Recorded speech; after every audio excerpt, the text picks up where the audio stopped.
At dawn, just before the base's 4th of July parade, Sergeant Helen Marks stands alone at the perimeter memorial stone of Fort Dawson. In her hand she holds an old, faded medical chevron with red cross stitching, the field insignia of her mother, a Vietnam War nurse. On the back, 3 embroidered initials and a trace of dried blood, never washed out. Helen, softly. You said real medics never speak first. Today I'll let them talk first. And I'll just stand. She tucks the chevron into her inner pocket, close to her heart, and walks in silence toward inspection. The room was cold. Not frigid, just enough to tighten the backs of your hands if you kept them still too long. That kind of base. I stood at attention, the dim glow of fluorescence striping my boots, my jacket pressed crisp against a spine that no longer bent easily. Rows of uniforms sat behind me, young ones mostly. Recruits, a few officers. One of them, a second lieutenant, smirked. His voice cut the air like a cheap razor. Ma'am, did you think that Limp exempts you from inspection? Some chuckled. Others looked down. A few blinked slow, uncertain where the line had been crossed. The Limp isn't new. It doesn't scream, but it doesn't hide either. I carry it like I carry the small scar at my collarbone, or the pinched nerve that wakes me at 4:15 each morning. I didn't respond. Not right away. Instead I locked my heels, hands behind my back. I let the silence fill the room, let it stretch. The commander, Colonel Grant, stood motionless near the wall, jaw clenched. Then, steady as breath, I stepped forward. 1 pace. 2. I stopped in front of the lieutenant, close enough to catch his scent. Aftershave and starch, overtopped the young sweat of someone who hadn't yet stood ankle-deep in someone else's blood. No words. I reached up and unfastened the buttons of my jacket. Regulation, gray-lined. I pulled it open. The room changed. Beneath the fabric, my ribs bore the memory of fire. Crosshatch scars, long and raised, spread like a map. Surgical lines traced the arcs of missing tissue. A dip along my side where a shard of shrapnel still lives, wrapped around nerves that never healed right. I didn't flinch. Not to provoke. Not to shame. Just to show. The air pulled tight. Someone coughed. Somewhere near the back. Boots scraped the linoleum as someone shifted. A mechanic, maybe. He muttered, barely audible. She pulled 2 guys out of a burning Humvee, bleeding the whole time. No one claimed the voice. No one moved. I looked back at the lieutenant. His jaw moved, but the words didn't come. Not anymore. Colonel Grant stepped forward. Just once. No speech. No preamble. She doesn't need to prove a thing, he said. His voice didn't rise. Didn't have to. I buttoned my jacket. Slow. Clean. My hands didn't shake. Grant spoke again. Sergeant Marks, you're cleared for reassignment.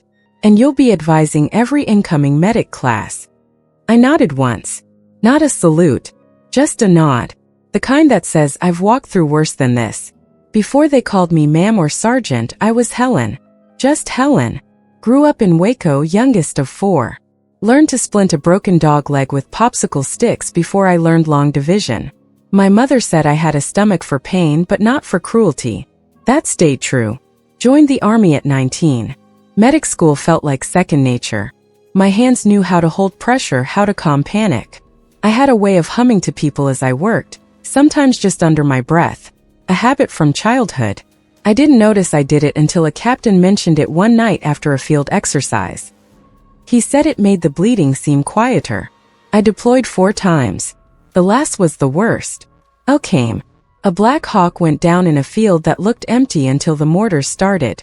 Communications were broken, the pilot was dead, and 3 soldiers were pinned beneath twisted steel. We were never supposed to go in. But something about the way the call came through, just static and the word engineer, felt like a tether I couldn't cut. I crawled in on my belly.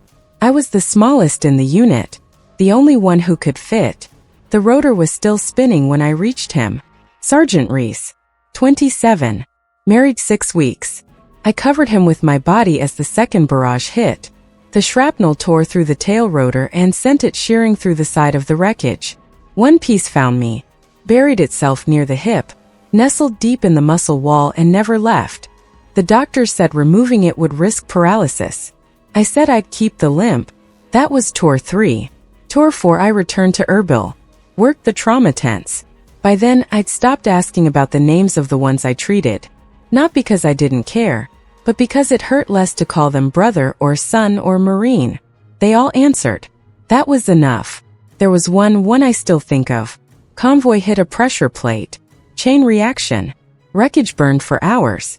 We got in late. Rain poured down, soaking everything: gear, bandages, the clothes on our backs. The sky was black, no moon. Just smoke. He was pinned in the wreckage. 3rd degree burns down his side.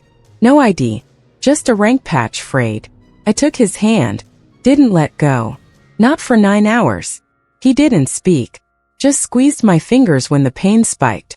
He died before they could airlift him. No name. No hometown. I still visit a headstone every Memorial Day. Arlington. Section 60. Row 18. Unknown U.S. Marine. I leave a bottle cap and a strip of green gauze. Just in case someone comes looking. They offered me a discharge after that deployment. Medical exemption. I declined. I said I could still work. Your gate's compromised, the review board said. So's the world, I answered. They didn't laugh, but they stamped my return papers. I made my way back to Fort Dawson. Not as fast as I used to. The cane helps sometimes, but I keep it stowed unless I'm off duty. The limp isn't a weakness.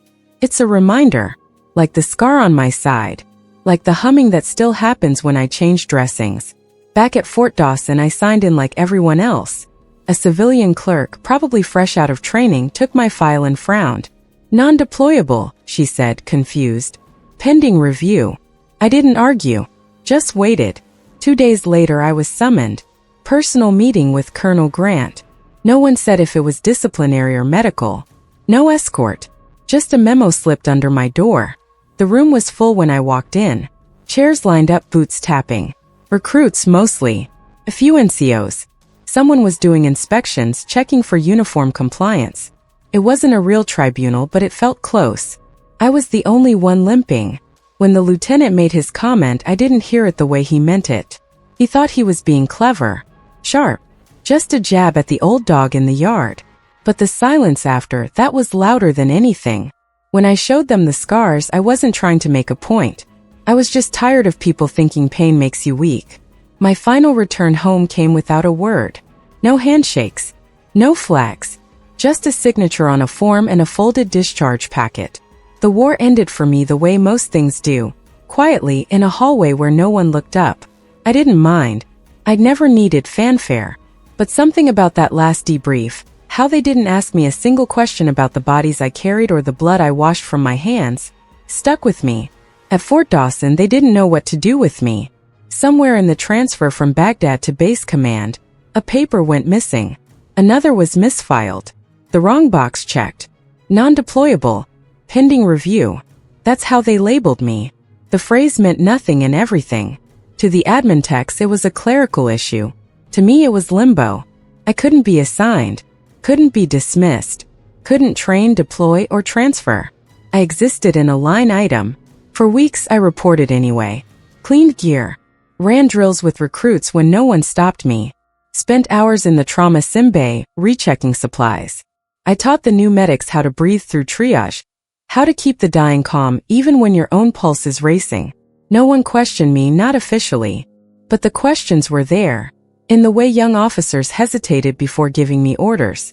In the way others averted their eyes when I walked the barracks corridor. They saw the limp. Not the field kit worn to threads. Not the calluses from tourniquets tightened blind. Not the silence I held when others broke under noise. The only one who didn't look away was Colonel Grant. He summoned me directly. The request came through a staff sergeant who handed it over like it was a reprimand. Marks. You're wanted at HQ. Time 0800 sharp. Colonel Grant's office. I asked nothing. Said nothing. Just nodded and folded the paper into my breast pocket. That morning I dressed methodically. Uniform starched. Boots double-laced. The silver star tucked where no one could see it. I arrived early. The colonel wasn't there yet, but the room was full. Inspection underway. It looked routine, mid-cycle readiness checks, maybe. I didn't recognize the young lieutenant leading the line. He was tall. Thin. Too loud for the space. The kind who believed volume was authority. He walked the row like a man measuring cattle. When he reached me, he paused. "Ma'am," he said, not with respect but mockery. "Did you think that Limp exempts you from inspection?" The words weren't shouted, but they cut. A few chuckled. Some shifted uncomfortably. The air grew tense like wire stretched thin. I didn't answer. Not with words. I stepped forward, opened my jacket. Let them see. The scars didn't explain themselves. They didn't need to. Some injuries speak a language no briefing can teach. When I buttoned back up, the lieutenant couldn't meet my eyes. Colonel Grant had walked in by then. I hadn't seen him arrive, but his voice grounded the room like anchor weight. "She doesn't need to prove a thing," he said. The words landed heavy, unarguable. I was ready to be dismissed. I had expected it. Instead, the colonel turned to me. "Sergeant Marks," he said, gentler now, "you're cleared for reassignment." I said nothing. There was more. "You'll be advising every incoming medic class. Effective immediately." I felt something shift, not relief, not pride, just stillness, like a wheel coming to rest after years of grinding forward. I nodded. Once. There are nods that say thank you, others that say I'm ready. Mine said I've earned this the hard way. No one spoke after that. The silence in the briefing hall had a texture, thick, unmoving. Not fear, not awe, just recognition. Colonel Grant stood still, his boots planted wide, arms at his side. The young lieutenant, still in place, shifted as though trying to vanish into his uniform. He wasn't a cruel man, I don't think. Just unaware. Maybe that's worse. He didn't speak, didn't apologize. That would have helped. But sometimes silence is the only confession you get from the proud. I could feel eyes on my back as I turned, could feel breaths held, lips parted slightly in confusion and shame. But no one moved. Until a voice came low from the far end of the room. She pulled two guys out of a burning Humvee, bleeding the whole time. The speaker never stepped forward, never identified himself. But the words carried. Not loud, just true. And that changed something. You could hear it in the way the room stopped holding its breath and started listening. In the way boots stilled on the floor. Someone coughed softly. A throat cleared. Colonel Grant didn't ask who'd spoken. Didn't need to. He raised his hand. Not to silence. Just to mark the moment. And the room understood. He stepped toward me, slow, deliberate. His tone was different now. Not the clipped orders of command, but the voice of someone remembering. "She doesn't need to prove a thing," he said again, more quietly. No one challenged him. And that mattered. I buttoned my jacket again. My fingers found the worn fabric and moved with purpose. Each motion a reminder. I am still here. I am not broken. The colonel's next words didn't rise in volume. They settled. "Sergeant Marks, you're cleared for reassignment. You'll be advising every incoming medic class." He didn't say, "Thank you for your service." He didn't have to. I nodded again. Same as before. And in that room filled with noise moments earlier, I heard something that startled me more than any explosion in herbal ever had. Respect. Not spoken. Not saluted. Just present. The kind you don't ask for. The kind you only get when someone finally sees you fully. I turned toward the door, the long row of recruits parting just slightly. Their boots didn't clatter. They stepped back in rhythm as if instinctively making way. Not for rank, not for age, but for what had endured. No one saluted. They didn't need to. The salute was in the silence. In the nods that followed me down the line. In the way not a single one of them looked away. Outside, the morning was sharpening. The sun hadn't broken yet, but the frost was gone. The parade ground steamed gently under boot soles. I walked out alone, not limping more than usual, the fabric of my jacket still warm from the room's tension. Waiting in line just outside the hall were the junior medics. 20, maybe 30 of them. Young. Some barely old enough to grow a full beard. All in regulation dress. They stood straight. But not in formation. Not for inspection. Just there waiting. As I passed, each one raised a hand to their chest. Not textbook salutes. Not coordinated. A quiet gesture. Hand over heart, fingers to collarbone. A sign between soldiers. Unofficial. Unspoken. They didn't say a word. I didn't stop, but each time I caught their eyes. Not to hold but to recognize. That's the thing about respect. If you have to announce it, you never had it to begin with. Inside, Colonel Grant lingered in the same position. His staff had cleared. The hall empty but for the overhead buzz of lights and the worn scuff of years underfoot. I heard later that he stayed long after the room emptied. That he stood before a small photograph tucked among the medals and commendations on his wall. A nurse in desert fatigues. His sister. Killed in Basra during her second tour. She hadn't been a combatant. Not by regulation. But she'd gone into a fire zone for a boy who couldn't walk. Didn't make it back out. They buried her with no parade. No ribbon general at the podium. Just a folded flag handed to a mother who couldn't speak. The photo? He hadn't touched it in years. But that morning after I left, they said he stood in front of it, hand behind his back, same as I had stood before him. No words.